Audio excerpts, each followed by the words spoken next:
Morning students. बच्चे we were doing coordination chemistry and coordination chemistry च कल आपां ने कीता सी बच्चे वर्नर्स कोऑर्डिनेशन थ्योरी। ठीक है, अज आपां नेक्स्ट थ्योरी कवर करनी है एंड अगेन वेरी इंपॉर्टेंट। ठीक है, जिसको आपां कहते हैं बच्चे valence bond theory, also called VBT।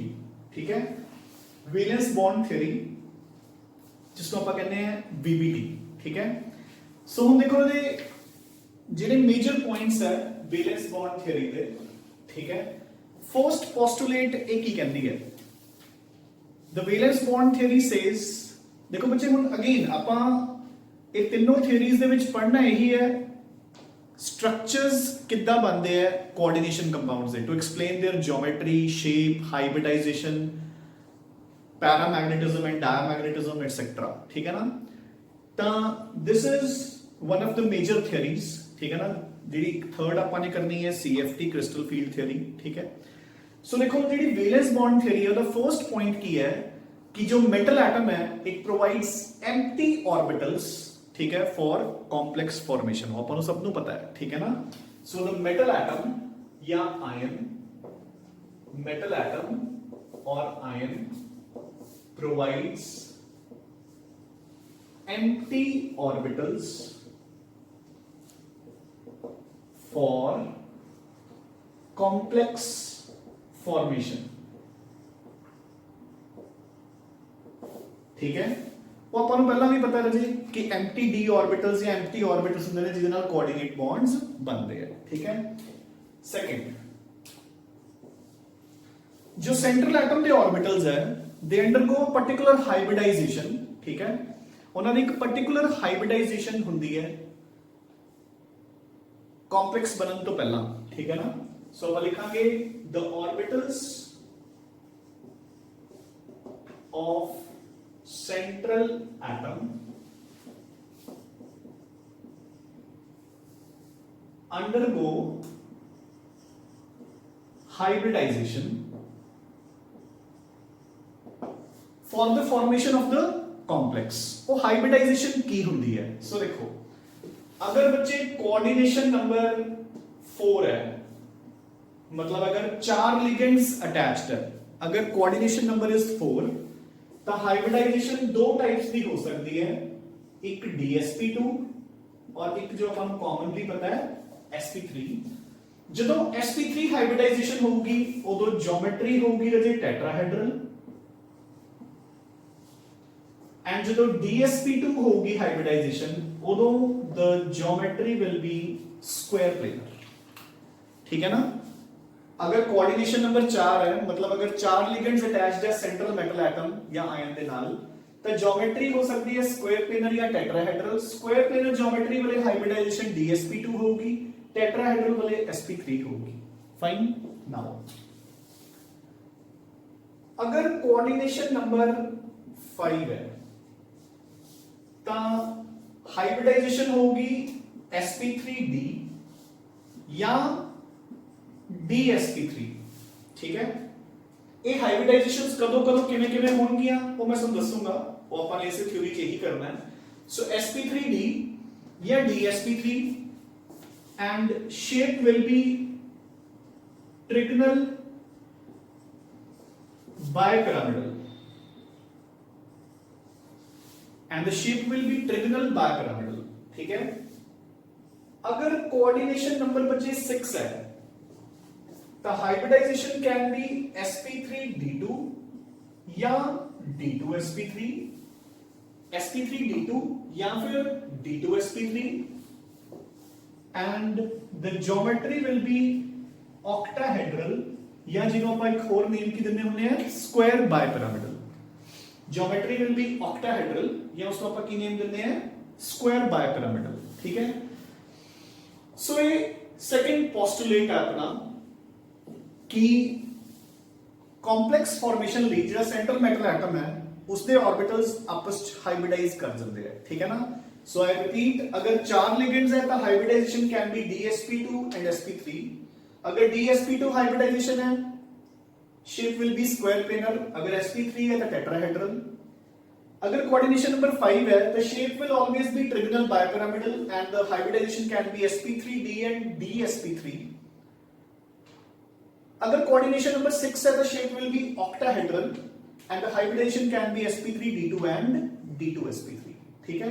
Now हुन बच्चे थर्ड पॉइंट इसका की है, so we will move on to the third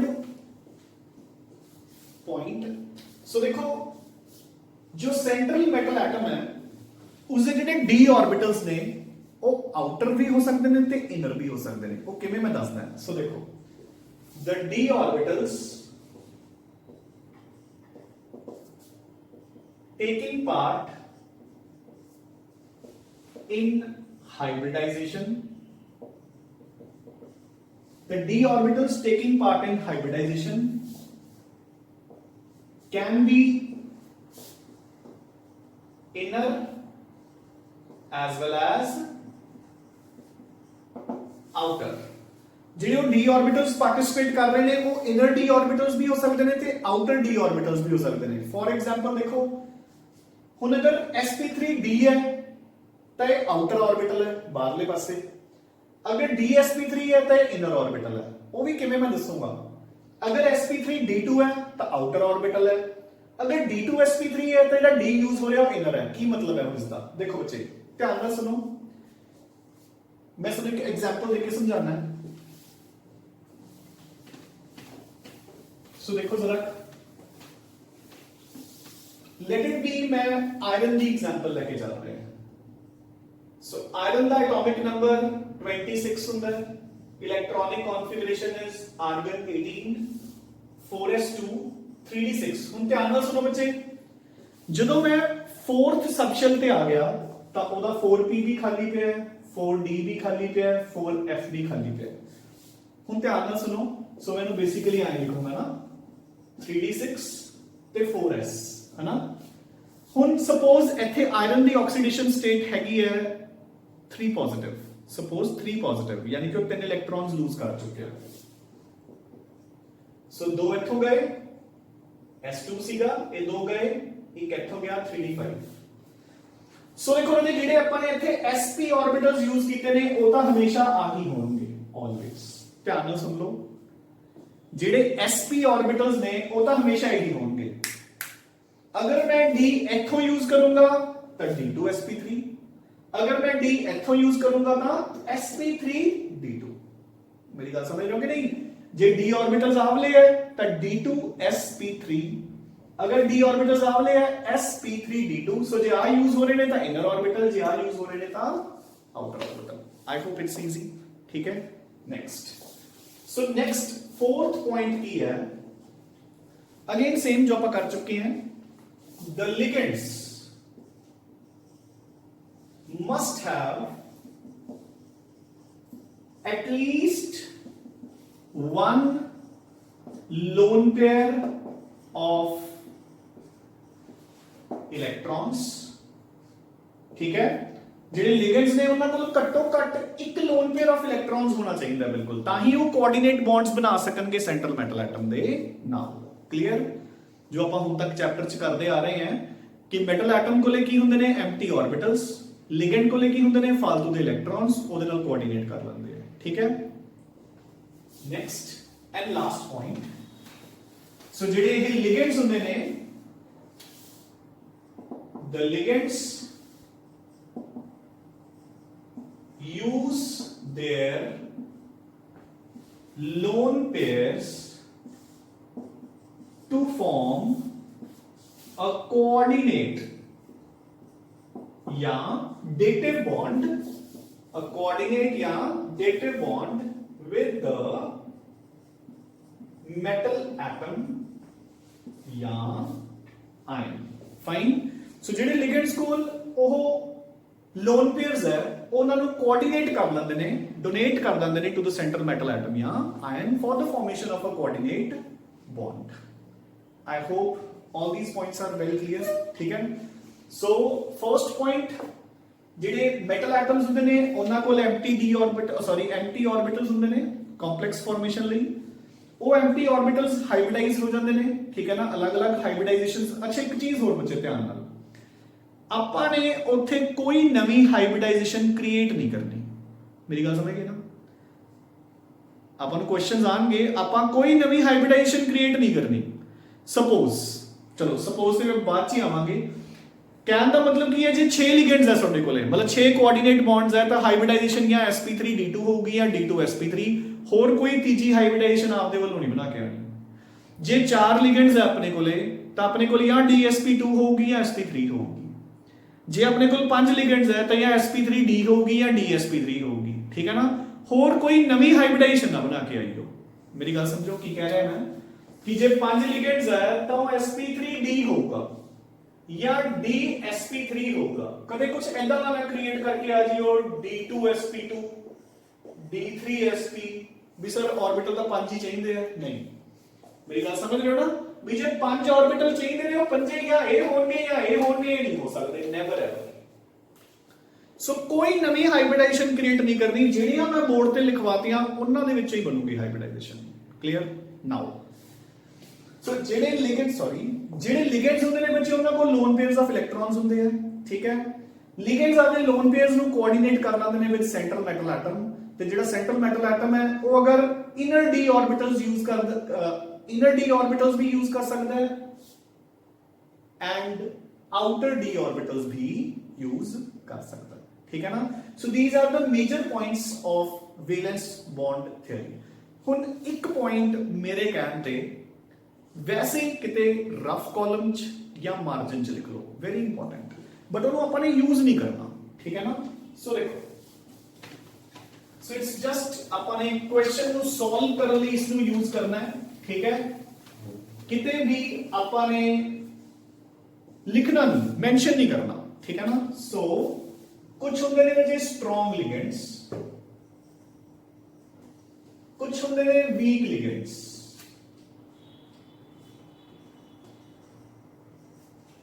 strong ਲਿਗੈਂਡਸ ਦੇ ਵਿੱਚ ਆਪਾਂ ਕਿਹਨੂੰ ਲੈ ਕੇ ਚੱਲਾਂਗੇ? ਕਾਰਬੋਨਾਈਲ, ਸਾਇਨਾਈਡ ਐਂਡ ਐਮੋਨੀਆ, ਠੀਕ ਹੈ, ਜਿੰਨਾ ਵਿੱਚ ਆਪਾਂ ਨੂੰ ਕੁਐਸਚਨ ਆ ਸਕਦਾ ਹੈ। ਵੀਕ ਲਿਗੈਂਡਸ ਆਪਾਂ ਕਿਹਨੂੰ ਲੈ ਕੇ ਚੱਲਦੇ? ਵੈਸੇ ਤਾਂ ਦੇਖੋ ਇਥੀਲੀਨ ਡਾਇਮੀਨ, ਇਹ ਵੀ ਸਟਰੋਂਗ ਹੁੰਦਾ ਹੈ, ਠੀਕ ਹੈ। ਤਾਂ ਮਤਲਬ ਹੋਰ ਬਹੁਤ ਸਾਰੇ ਸਟਰੋਂਗ ਲਿਗੈਂਡਸ ਹੁੰਦੇ ਨੇ, ਉਹ ਆਪਾਂ ਨੂੰ ਕਲੀਅਰ ਹੋਣਗੇ CFT ਦੇ ਦੌਰਾਨ। CFT ਚ ਪੂਰੀ ਦੀ ਪੂਰੀ, ਜਿਵੇਂ ਆਪਾਂ ਰਿਡਿਊਸਿੰਗ ਤੇ ਆਕਸੀਡਾਈਜ਼ਿੰਗ ਏਜੰਟ ਲਈ EMF ਸੀਰੀਜ਼ ਕਰਦੇ ਹੁੰਦੇ ਆ, ਇਲੈਕਟ੍ਰੋਕੈਮੀਕਲ ਸੀਰੀਜ਼, CFT ਦੇ ਵਿੱਚ ਪੂਰੀ ਦੀ ਪੂਰੀ ਸਪੈਕਟ੍ਰੋਕੈਮੀਕਲ ਸੀਰੀਜ਼ ਹੈ, ਵੀ ਕਿਹੜਾ ਲਿਗੈਂਡ ਸਟਰੋਂਗ ਹੈ ਕਿਹੜਾ ਵੀਕ ਹੈ। ਬਟ VBT ਨੇ ਨਹੀਂ ਦੱਸਿਆ ਆਪਾਂ ਨੂੰ ਵੀ ਕਿਹੜਾ ਸਟਰੋਂਗ ਹੈ ਕਿਹੜਾ ਵੀਕ, ਤਾਂ ਕਰਕੇ ਆਪਾਂ VBT ਦੇ ਅੰਡਰ ਕਦੇ ਮੈਂਸ਼ਨ ਨਹੀਂ ਕਰਨਾ ਕਿ since ammonia is a strong ligand, since cyanide is a strong ligand. ਇਹ ਜਸਟ ਮੈਂ ਤੁਹਾਡੀ ਨੌਲੇਜ ਲਈ ਦੱਸ ਰਿਹਾ, ਕੁਐਸਚਨ ਨੂੰ ਸੋਲਵ ਕਰਨ ਲਈ, ਠੀਕ ਹੈ। ਵੀਕ ਲਿਗੈਂਡਸ ਦੇ ਵਿੱਚ ਜਿਹਦੇ ਵਿੱਚ ਆਪਾਂ ਨੂੰ ਕੁਐਸਚਨਸ ਆ ਸਕਦੇ ਨੇ, ਸਾਰੇ ਦੇ ਸਾਰੇ ਹੈਲਾਈਡਸ, fluoride, chloride, bromide, iodide, OH minus, water, all these are weak ligands, ठीक है ना। एक चीज ਹੋਰ, ਇਹ ਜਸਟ ਅਗੇਨ ਆਈ ਰਿਪੀਟ ਕਿ ਕੁਐਸਚਨ ਨੂੰ ਸੋਲਵ ਕਰਨ ਲਈ ਹੈ। ਅਦਰਵਾਈਜ਼ ਜਿਹੜਾ ਅਮੋਨੀਆ ਹੁੰਦਾ ਬੱਚੇ, ਇਹ ਇੰਟਰਮੀਡੀਏਟ ਲਿਗੈਂਡ ਹੈ। ਜੇ ਉੱਥੇ ਆਪਾਂ ਨੂੰ ਕੁਐਸਚਨ ਆਉਂਦਾ ਹੈ which one of these four ligands is of intermediate strength, ਤਾਂ ammonia is of intermediate strength, ਇਹ ਸਟਰੋਂਗ ਲਿਗੈਂਡ ਨਹੀਂ ਹੁੰਦਾ। ਆਪਾਂ ਇੱਥੇ ਸਟਰੋਂਗ ਕਿਉਂ ਲਿਖਿਆ? ਕਿਉਂਕਿ ਜਿਹੜਾ ਕੰਮ ਇਹ ਦੋਨੋਂ ਕਰਨਗੇ ਉਹ ਇਹ ਵੀ ਕਰ ਦੂਗਾ, ਇਸ ਲਈ ਆਪਾਂ ਇਹਨੂੰ ਸਟਰੋਂਗ ਦੀ ਕੈਟਾਗਰੀ 'ਚ ਲਿਖਿਆ। Otherwise ammonia is of intermediate strength, ਠੀਕ ਹੈ ਨਾ। ਨਾਓ ਹੁਣ ਇਸ ਸਟਰੋਂਗ ਤੇ ਵੀਕ ਤੋਂ ਆਪਣਾ ਮਤਲਬ ਕੀ ਹੈ ਬੱਚੇ, ਹਨਾ। ਮੇਨ ਚੀਜ਼ ਤਾਂ ਆਪਾਂ ਉੱਥੇ ਆਣਾ, ਕਲੀਅਰ। ਸੋ ਮੇਨ ਪੋਸਟੂਲੇਟਸ ਆਪਾਂ ਨੇ ਕਰ ਲਏ, ਠੀਕ ਹੈ। ਸਟਰੋਂਗ ਤੇ ਵੀਕ ਲਿਗੈਂਡਸ ਕਰ ਲਏ। ਮੈਂ ਤੁਹਾਨੂੰ ਹੁਣ ਆਪਾਂ VBT ਕੁਐਸਚਨਸ ਬੱਚੇ ਇਦਾਂ ਨਹੀਂ ਆਣੇ ਉੱਥੇ ਕਿ ਮੇਨ ਪੋਸਟੂਲੇਟਸ ਲਿਖੋ। ਕੁਐਸਚਨ ਆਣਗੇ ਵੀ ਤੁਹਾਨੂੰ ਕੰਪਾਊਂਡ ਦਿੱਤਾ ਹੋਊਗਾ ਤੇ ਉਹਦੇ ਬਾਰੇ ਨੌਲੇਜ ਪੁੱਛੀ ਹੋਊਗੀ, ਉਹ ਕੀ ਕੁਝ ਪੁੱਛਿਆ ਹੋਊਗਾ ਉਹ ਆਪਾਂ ਹੁਣ ਦੋ ਐਗਜ਼ਾਮਪਲਸ ਲੈ ਕੇ ਪੈਰਲਲ ਸੋਲਵ ਕਰਾਂਗੇ। ਇੱਕ ਸਟਰੋਂਗ ਲਿਗੈਂਡਸ ਵਿੱਚੋਂ ਲਵਾਂਗੇ ਐਗਜ਼ਾਮਪਲ, ਇੱਕ ਵੀਕ ਲਿਗੈਂਡਸ ਵਿੱਚੋਂ ਲਵਾਂਗੇ, ਤਾਂ ਕਿ ਆਪਾਂ ਨੂੰ ਕਲੀਅਰ ਹੋ ਸਕੇ ਕਿ ਕੀ ਫਰਕ ਹੈ ਸਟਰੋਂਗ ਤੇ ਵੀਕ ਲਿਗੈਂਡਸ 'ਚ। ਫਾਈਨ। ਸੋ ਹੁਣ ਆਪਾਂ ਐਗਜ਼ਾਮਪਲ ਦੇ ਨਾਲ ਸਟਾਰਟ ਕਰਦੇ ਹਾਂ। ਸੋ ਜੇ ਆਪਾਂ ਦੋ ਪੈਰਲਲ ਐਗਜ਼ਾਮਪਲਸ ਡਿਸਕਸ ਕਰਾਂਗੇ, ਠੀਕ ਹੈ, ਜਿਹਦੇ ਵਿੱਚ ਆਪਾਂ ਇੱਕ ਲਿਗੈਂਡ ਲੈ ਕੇ ਚੱਲਾਂਗੇ ਸਟਰੋਂਗ ਤੇ ਇੱਕ ਲਿਗੈਂਡ ਲੈ ਕੇ ਚੱਲਾਂਗੇ ਵੀਕ। ਐਗਜ਼ਾਮਪਲਸ ਦੇਖੋ ਕਿਹੜੀਆਂ। ਸੋ ਫਰਸਟ ਐਗਜ਼ਾਮਪਲ ਜਿਹੜੀ ਆਪਾਂ ਡਿਸਕਸ ਕਰਾਂਗੇ that is cobalt cyanide 6 3 minus. तो दूसरी एग्जांपल ਆਪਾਂ डिस्कस करांगे कोबाल्ट Cl6 3 माइनस। फाइन, ठीक है। सो ਆਪਾਂ ਨੂੰ ਕਲੀਅਰਲੀ ਦਿਖ ਰਿਹਾ ਹੈ ਕਿ ਦੋਨੋਂ ਕੰਪਲੈਕਸਸ ਦੇ ਵਿੱਚ ਹੋਰ ਕੋਈ ਡਿਫਰੈਂਸ ਨਹੀਂ, ਸਿਰਫ ਇੱਕ ਲਿਗੈਂਡ ਦਾ ਫਰਕ ਹੈ। ਇੱਕ ਚ ਸਾਇਨਾਈਡ ਹੈ ਜਿਹੜਾ ਕਿ ਇੱਕ ਸਟਰੋਂਗ ਲਿਗੈਂਡ ਹੈ, ਇੱਕ ਚ क्लोराइड है जेड़ा कि एक वीक लिगेंड है, ठीक है। ਆਪਾਂ ਨੂੰ क्वेश्चन की आऊगा, ठीक है। इस दे विचों की क्वेश्चन आ सकता है वो क्वेश्चन तुसी नोट डाउन कर लो, ठीक है। लिखो for the following complex give the number 1 hybridization of central metal atom, hybridization of central metal atom या ion. Number 2 geometry of the complex.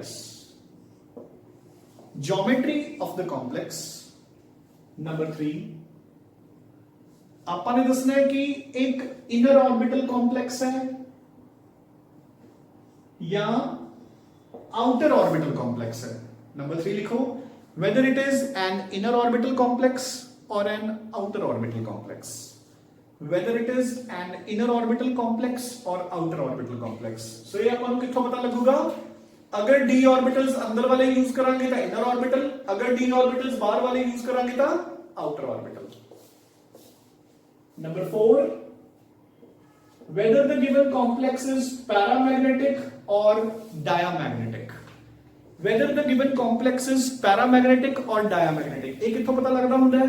अगर अपने को सारे इलेक्ट्रॉन्स पेयर्ड हों तो डायमैग्नेटिक, अगर अनपेयर्ड इलेक्ट्रॉन्स प्रेजेंट हों तो पैरामैग्नेटिक. अगर सारे दे सारे इलेक्ट्रॉन्स पेयर्ड है तो डाया, अगर अनपेयर्ड इलेक्ट्रॉन्स है तो पैरा. फिफ्थ पॉइंट जेड़ा ये कॉम्प्लेक्स है ये लो स्पिन कॉम्प्लेक्स है या हाई स्पिन कॉम्प्लेक्स है. Whether it is a low spin complex or high spin complex. तो ये भी एज अ हिंट लिख लो बच्चे. अगर अपने को सारे इलेक्ट्रॉन्स पेयर्ड हों या एक इलेक्ट्रॉन अनपेयर्ड होवे फिर लो स्पिन लिखांगे. अगर एक तो ज्यादा अनपेयर्ड इलेक्ट्रॉन्स हों तो हाई स्पिन लिखांगे. देखो पहला अटेम्प्ट करना सीख लो. इनर ऑर्बिटल ते आउटर ऑर्बिटल किदा जे डी ऑर्बिटल्स इनर यूज होए ने मतलब 3D वाले. अगर d ऑर्बिटल्स ਆਪਾਂ 3D वाले यूज कर रहे हैं हाइब्रिडाइजेशन का इनर ऑर्बिटल, अगर बाहर वाले यानी कि 4D यूज कर रहे हैं तो आउटर ऑर्बिटल. पैरामैग्नेटिक ਜਦੋਂ ਸਾਰੇ ਇਲੈਕਟ੍ਰॉन्स डायमैग्नेटिक ਜਦੋਂ ਸਾਰੇ ਇਲੈਕਟ੍ਰॉन्स पेयर्ड हों, पैरामैग्नेटिक ਜਦੋਂ ਇੱਕ ਜਾਂ ਇੱਕ ਤੋਂ ਜ਼ਿਆਦਾ अनपेयर्ड इलेक्ट्रॉन्स हों. लो स्पिन या हाई स्पिन कॉम्प्लेक्स. लो स्पिन कॉम्प्लेक्स ਜਦੋਂ ਸਾਰੇ इलेक्ट्रॉन्स पेयर्ड हों या ਵੱਧ ਤੋਂ ਵੱਧ ਇੱਕ ਅਨਪੇਅਰਡ ਇਲੈਕਟ੍ਰॉन ਹੋਵੇ. ਹਾਈ ਸਪਿਨ ਜਦੋਂ ਇੱਕ ਤੋਂ ਜ਼ਿਆਦਾ ਅਨਪੇਅਰਡ ਇਲੈਕਟ੍ਰॉन्स ਹੋਣ then high spin complex. Clear? ਹੁਣ ਦੇਖੋ ਬੱਚੇ, ਸੋ ਐਜ਼ ਅ ਰੂਲ ਸਭ ਤੋਂ ਪਹਿਲਾਂ ਆਪਾਂ ਇਹਨਾਂ ਦੀ ਆਕਸੀਡੇਸ਼ਨ ਸਟੇਟ ਕੈਲਕੂਲੇਟ ਕਰਾਂਗੇ. ਸੋ x - 6 -3, ਸੋ x +3. ਸੋ ਕੋਬਾल्ट ਦੀ ਆਕਸੀਡੇਸ਼ਨ ਸਟੇਟ ਇੱਥੇ +3 ਹੈ ਬੱਚੇ. Similarly, x - 6 -3, so x +3. मैं दोनों क्वेश्चंस पैरेलल सॉल्व कर रहे हैं ਤੁਹਾਡੇ ਲਈ, ठीक है. ਹੁਣ ਬੱਚੇ ਆਪਾਂ ਇੱਥੇ ਆ ਜਾਓ ਪਹਿਲਾਂ, ठीक है. सो ਪਹਿਲਾਂ ਮੈਂ ਲਿਖਿਆ cobalt atomic number 27, argon 18, 4s2 3d7. Clear बच्चे? देखो अपन ने नॉर्मल कोबाल्ट दी इलेक्ट्रॉनिक कॉन्फ़िगरेशन लिख ली. Fine, done, clear. हुन मैं लिखूंगा कोबाल्ट +3 दी. तुसी दोबारा लिख लेनी है, मैं ऐसे दे विच चेंज कर देना ताकि मेरे को स्पेस काफी रहे बोर्ड पे, ठीक है. So next I will move on to cobalt +3 दी ऑक्सीडेशन स्टेट. आ दो इलेक्ट्रॉन्स गए, एक इलेक्ट्रॉन इथों गया, सो 3d6. आई होप डन, ठीक है. हुन मैं लिखूंगा बच्चे कोबाल्ट साइनाइड 6. जो हुन देखो हुन इस कोबाल्ट +3 दे नाल लिगेंड्स आ गए साइनाइड, उन्हां लिगेंड्स ने की कीता. सो देखो कोबाल्ट साइनाइड 6 3 माइनस। सो लिगेंड्स हुन की करेंगे बच्चे, देखो इधर ध्यान नाल आही एक मेजर स्टेप है अपना। सो पहला मैं 3D लिख रहा है। सो दिस इज 3d6, 4s खाली है बच्चे, 4p भी खाली है एंड 4d भी खाली है। क्लियर? सो हम ध्यान नाल देखो ते ਆਪਾਂ ਨੂੰ ਕੋਆਰਡੀਨੇਟ ਬੌਂਡ ਬਣਾਉਣ ਲਈ ਐਮਟੀ ਆਰਬਿਟਲਸ ਚਾਹੀਦੇ ਆ। ਬਸ ਹੁਣ ਇੱਥੇ ਰੋਲਸ ਦੇਖੋ ਤੇ ਆਹੀ ਸਟੈਪ ਡਿਫਰੈਂਟ ਹੈ ਜਿਹਦੇ ਕਰਕੇ ਆਪਣਾ ਆਨਸਰ ਟੋਟਲੀ ਚੇਂਜ ਹੋ ਜਾਊਗਾ। ਠੀਕ ਹੈ ਨਾ? ਇੱਧਰ ਦੇਖੋ ਹੁਣ ਜਿਹੜੇ ਸਟਰੋਂਗ ਲਿਗੈਂਡਸ ਹੈ, ਜਿਹੜੇ ਮੈਂ ਤੁਹਾਨੂੰ ਸਟਰੋਂਗ ਲਿਗੈਂਡ ਲਿਖਵਾਏ ਸੀ, ਦੇਖੋ ਆਪਣੇ ਕੋਲ ਆ ਕਨਫੀਗਰੇਸ਼ਨ ਹੈ 1 2 3 4 5 ਐਂਡ 6। क्लियर है कि नहीं? और मेरी गल समझ गए ना? अपने को कॉन्फ़िगरेशन है। हुन जेड़ा स्ट्रॉन्ग लिगेंड है वो की करूंगा, इन्हां दी पेयरिंग कर दूंगा। इधर देखो वो इन्हां दी पेयरिंग कर दूं, 6 दे कितने पेयर्स बनणगे इधर पुश कर दूंगा। देखो जदों इहदी पेयरिंग करूंगा तां आ जेडे 6 इलेक्ट्रॉन्स है वो 3 orbitals they which pair up होगे। जदों आपां क्लोराइड करांगे तां वो वीक लिगेंड है, वो ये पेयरिंग नहीं कर सकदा। जेड़ा साइनाइड है स्ट्रॉन्ग लिगेंड ऑफ पेयरिंग कर दूंगा, जितने पेयर्स पॉसिबल है पुश करके पेयर कर दूंगा। ठीक है? पेयर करता बच्चे। हुन देखो हुन अपने लिगेंड्स आके साइनाइड इधर कोऑर्डिनेट कर लूंगा, next cyanide coordinate bond, next cyanide coordinate bond. So अपने कोल 6 ਦੇ 6 साइनाइड कोऑर्डिनेट बॉन्ड्स बना लेंगे 6 ऑर्बिटल्स ਦੇ ਨਾਲ। सो अपने कोल बच्चे इथों हाइब्रिडाइजेशन स्टार्ट होके केड़ी बन गई D2sp3। So your central atom दी हाइब्रिडाइजेशन इज D2sp3 बच्चे। समझ आ गई गल? और डन। ठीक है? मैं इथों 4D रेज कर देना क्योंकि अपन ने दी लोड ही नहीं पई। ठीक है ना? सो आ जाओ बदे हुन आपां पैरेलली हुन आपां रिजल्ट्स आपां अपने बाद च लिखांगे। इधर देखो जेडे आपां नूं 5 क्वेश्चंस पूछे गए हैं उन्हां दे आंसर्स आपां बाद च लिखांगे। पहला आपां इस स्टेप तक पहुंचदे हैं एवले कॉम्प्लेक्स च। सो सिमिलरली पहला मैं कोबाल्ट दी इलेक्ट्रॉनिक कॉन्फ़िगरेशन लिखूंगा, फिर कोबाल्ट प्लस 3 दी। मैं बच्चे इकट्ठे ही लिख दांगा दोनों स्टेप्स नूं। ठीक है? So argon 18, 3d6 and 4s2 fine. हुन बच्चे मैं अपने कॉम्प्लेक्स पे आ रहे हैं। ठीक है? सो कोबाल्ट Cl6 3 माइनस। सो आपां पहला 3d ऑर्बिटल्स बनाते। सो दिस इज 3d। फिर बच्चे अपने 4s ऑर्बिटल्स बनाते, 4p and finally 4d। Done. हुन देखो ने इस स्टेप ते फर्क पऊगा क्योंकि क्लोराइड एक वीक लिगेंड है, वो d ऑर्बिटल्स दी पेयरिंग नहीं कर सकदा। जिवें नॉर्मली वो एग्जिस्ट करदे ने उवें एग्जिस्ट करूगा। ते एक मेरी गल याद रखियो, जदों आपां नूं ये क्वेश्चन आना है तुसी उत्थे ये नहीं लिखना इस स्टेप ते कि since cyanide is a strong ligand it will pair up, या since chloride is a weak ligand वो पेयर अप नहीं करूगा। तुसी इदां ही लिखना है सिंपल, बस आई पॉइंट्स बना के आपने दिमाग च रखना है भी ये स्ट्रॉन्ग लिगेंड है। मैं तुहानू पहला भी दस चुकिया कि स्ट्रॉन्ग ते वीक बारे वीबीटी कोई गल नहीं करदी, इसलिए अपन ने स्ट्रॉन्ग ते वीक टर्म्स यूज नहीं करनी। ठीक है ना? या सिंपली लिख दो इट हैज बीन ऑब्जर्व्ड कि इत्थे पेयरिंग होगी, इट हैज बीन ऑब्जर्व्ड कि इत्थे कोई पेयरिंग नहीं हुई। या सिंपली बस पहला कोबाल्ट लिखो, फिर कोबाल्ट 3+ की कॉन्फ़िगरेशन लिखो, फिर सीधा कॉम्प्लेक्स पे आ जाओ। हुन देखो सो बच्चे इत्थों तक तो अपने ऑर्बिटल्स भरे हुए हैं। सो साइनाइड किथे अटैच होगा? पहला कोऑर्डिनेट बॉन्ड। सो लगातार 6 कोऑर्डिनेट बॉन्ड्स बन जाएंगे साइनाइड दे बच्चे। वो मैं बनाते सुडे अगे।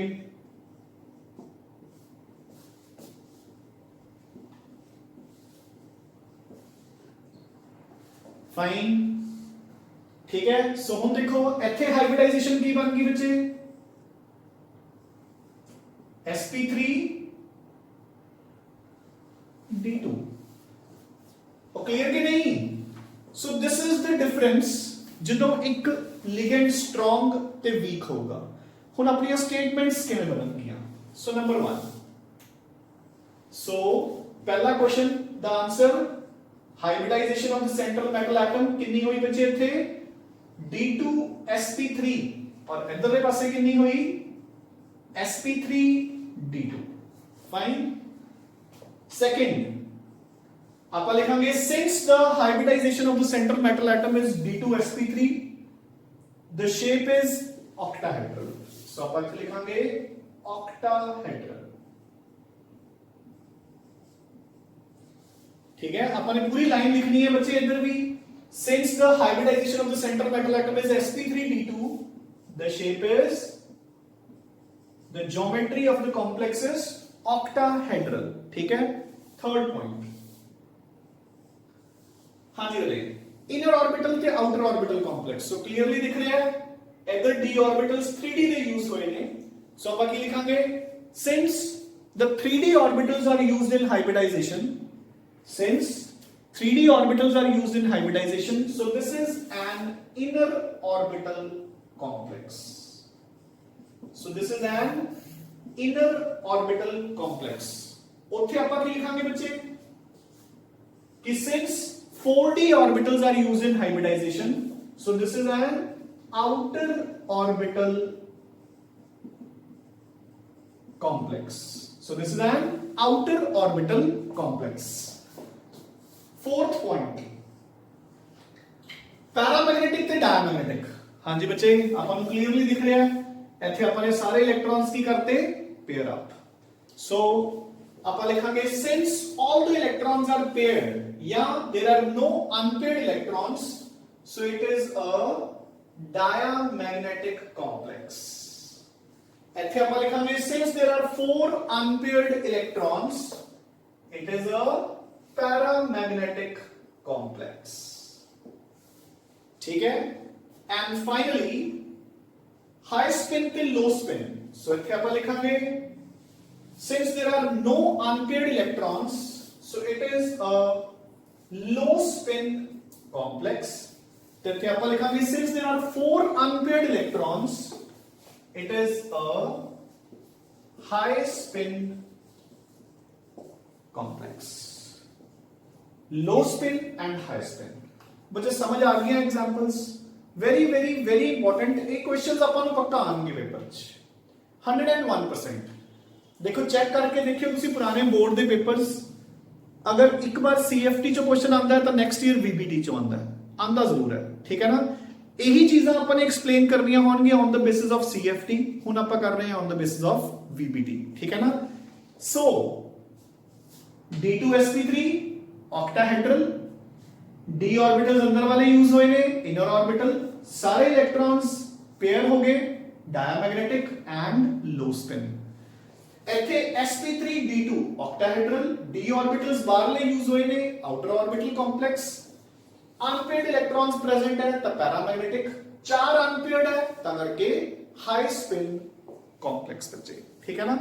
हुन ਆਪਾਂ एक एग्जांपल एक दो एग्जांपल्स होर सॉल्व करांगे, कुछ आप सॉल्व करांगे विद कोऑर्डिनेशन नंबर 4, ठीक है ना, कोऑर्डिनेशन नंबर 5 एंड एक दो एक्सेप्शंस भी आप करांगे, ठीक है ना, जिहदे नाल सो एग्जांपल्स करके ਆਪਾਂ ਨੂੰ ਇੱਕ ਬੈਟਰ ਅੰਡਰਸਟੈਂਡਿੰਗ ਹੋਊਗੀ ਕਿ ਆਪਾਂ ਨੂੰ क्वेश्चंस बच्चे यही आने हैं 5, ਇਹਨਾਂ 5 क्वेश्चंस ਤੋਂ ਪੰਜੇ ਇਕੱਠੇ ਨਹੀਂ ਆਣਗੇ।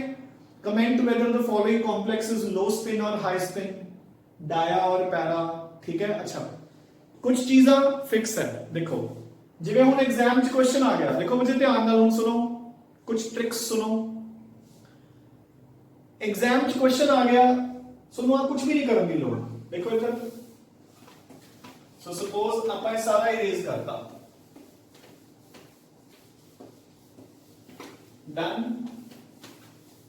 ठीक है। अपन सॉल्व करना आना चाहिए क्योंकि अपन ने कुछ एक्सेप्शंस भी करनियां ने, बट कुछ क्वेश्चंस ਨੂੰ सॉल्व ਕਰਨ ਲਈ ਬੱਚੇ ਆਪਾਂ ਨੂੰ सॉल्व ਕਰਨ ਦੀ ਲੋੜ ਹੀ नहीं है। जे ਆਪਾਂ MCQs अटेम्प्ट कर रहे हैं, देखो ध्यान नाल, ਜਦੋਂ 6 लिगेंड्स है तो शेप तो ऑक्टाहेड्रल ही है, सॉल्व करने की लोड़ ही नहीं, ठीक है। दूसरा ਆਪਾਂ ਨੂੰ पता है जे स्ट्रॉन्ग लिगेंड्स है तो पेयर अप हो जाएंगे, इनर ऑर्बिटल हो, जे वीक लिगेंड है तो पेयरिंग नहीं होनी, आउटर ऑर्बिटल हो, ठीक है। जे स्ट्रॉन्ग लिगेंड है तो पेयरिंग हो जो लो स्पिन हो, जे वीक लिगेंड है तो पेयरिंग नहीं होनी, हाई स्पिन हो। मेरी गल समझ गए ना, ਜਿਹੜੀਆਂ एक दो एक्सेप्शंस ਆ ਉਹ मैं करवा दूंगा, बाकी तो बच्चे फिक्स ही है। देखो यानी कि ਆਪਾਂ ਨੂੰ सिर्फ लिगेंड का पता होना चाहिए। अगर स्ट्रॉन्ग लिगेंड है तो चांसेस की ने सोडा कॉम्प्लेक्स होगा डायमैग्नेटिक, लो स्पिन, इनर ऑर्बिटल। गल समझ रहे हो कि नहीं? जे सोडा लिगेंड स्ट्रॉन्ग है तो लो स्पिन होगा, इनर ऑर्बिटल होगा क्योंकि पेयरिंग हो जाएगी। जे लिगेंड सोडा वीक है तो पेयरिंग नहीं होनी, तो कॉम्प्लेक्स सोडा हाई स्पिन होगा एंड आउटर ऑर्बिटल होगा क्योंकि 4d ऑर्बिटल्स बाहरले यूज हो जाएंगे। गल समझ आई कि नहीं? इफ द, सो मैं लिखता है, अगर लिगेंड इज स्ट्रॉन्ग, ठीक है, the complex is low spin and inner orbital, ठीक है।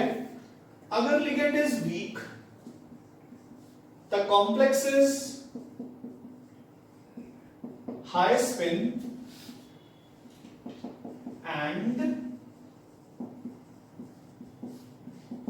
outer orbital। गल समझ आई बच्चे? अगर लिगेंड स्ट्रॉन्ग है तो पेयरिंग हो जाएगी, लो स्पिन कॉम्प्लेक्स बनूंगा तो इनर ऑर्बिटल बनूंगा। अगर लिगेंड वीक है तो पेयरिंग नहीं होनी, तो कॉम्प्लेक्स हाई स्पिन बनूंगा तो आउटर ऑर्बिटल होगा, ठीक है। सो आप कुछ और एग्जांपल्स हुन सॉल्व कर रहे हैं बच्चे पहला। सो बच्चे आप नेक्स्ट एग्जांपल सॉल्व कर रहे हैं हम, ठीक है। एंड द एग्जांपल इज निकल cyanide 4 2 minus, निकल साइनाइड 4 2 माइनस। और एक आप एग्जांपल पैरेलल सॉल्व करांगे निकल कार्बोनाइल 4, ठीक है। सो पहला आप इधरली एग्जांपल सॉल्व करते हैं। सो देखो हुन निकल दा atomic number is 28, so argon 18, 4s2 3d8। Fine, इथे आप ऑक्सीडेशन स्टेट कैलकुलेट की थी, x - 4 = -2, सो x आ गया बच्चे +2। क्लियर? इथे निकल दी ऑक्सीडेशन स्टेट कितनी है? +2। हुन मैं निकल +2 दी इलेक्ट्रॉनिक कॉन्फ़िगरेशन लिख रहे हैं। चलो मैं इसके विच ही चेंज कर लेना बच्चे, अगेन तुसी दोबारा लिखनी है। सो निकल +2 विल बिकम 4s0, आ दो इलेक्ट्रॉन्स गए। क्लियर? और डन के नहीं? सो दो इलेक्ट्रॉन्स चले गए इथों, ठीक है। नाउ अच्छा बच्चे, जेडे बच्चे नहीं आंदा 21 तो लेके 30 तक एटॉमिक नंबर्स याद कर लो, ठीक है। उन्हों दी कॉन्फ़िगरेशन क्योंकि अपन को सॉल्व करने लिए 21 to 30 ही आऊगा। स्कैंडियम 21, 22 टिटेनियम, 23 वेनेडियम, 24 क्रोमियम, ते क्रोमियम दी कॉन्फ़िगरेशन एक्सेप्शनल हुंदी है 4s1 3d5, ठीक है। 25 मैंगनीज, 26 आयरन, 27 कोबाल्ट आपा कीती है एग्जांपल, 28 निकल now, 29 copper, again configuration is exceptional 4s1 3d10 and finally zinc 30, ठीक है। सो 4s0 बन गया बच्चे। हुन आपा कॉम्प्लेक्स लिख रहे हैं अपना निकल साइनाइड 4 2 माइनस, ठीक है। सो बच्चे 3d 8 है, सारा की पेयरिंग हो जाएगी 1 2 3 4 5 6 7 एंड 8।